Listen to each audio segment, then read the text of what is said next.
I think, I'm better at talking than at writing. And who knows? You never know where these words will end up.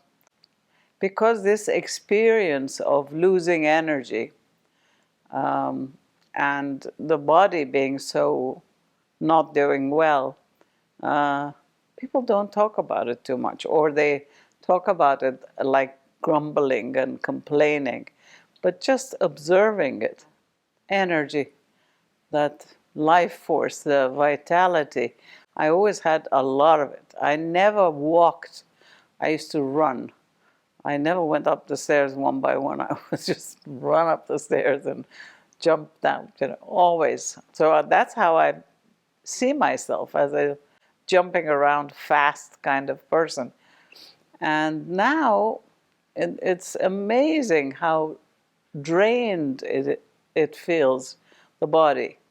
And therefore it doesn't have a desire to do anything. And something inside sort of says, are you putting on a show? Are you just being lazy, lying down? Come on, get up. You can do it.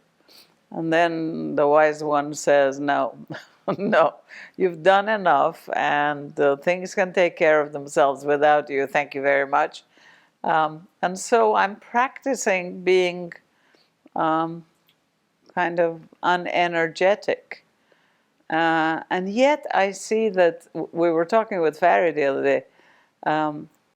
If I make a decision about something, like, I don't know, this morning I made a decision that I was going to put together what we were going to have for lunch in the morning, so I could just take it out of the fridge when we sit down to lunch.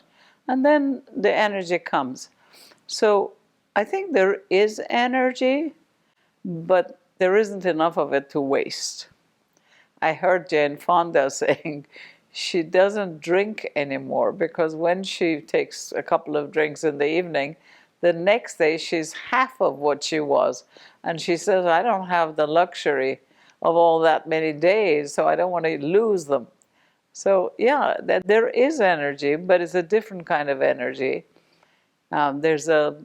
Patience is an energy. There's a great deal of patience. And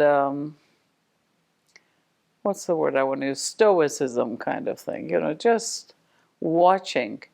And I know that Farry gets really upset on the days that, I just probably look awful and, can't move and cough a lot and so on. But I don't. I know it passes. Everything passes. Good days pass and difficult days pass. And so it's not just aging. I think I could have gone on to 100 years if I didn't have the so-called treatment. I don't think it's the cancer either. It's the so-called treatment that's sapping everything. And it's very difficult to talk to the doctors and say, honestly, what's the return on investment, of this very severe chemo that I'm going through? Why am I kind of reducing the kind of power of these days for what? To have, I don't know how many more days. But anyway, it's an interesting experience.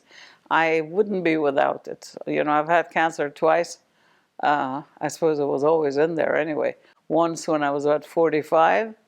And at that point, I kind of met the angel of death, so to speak. And it's as I think I said before, a fantastic teacher, because it tells you that not to waste time. Not to waste energy, not to waste anything. Emotional energy, not to stay grumpy or unforgiving.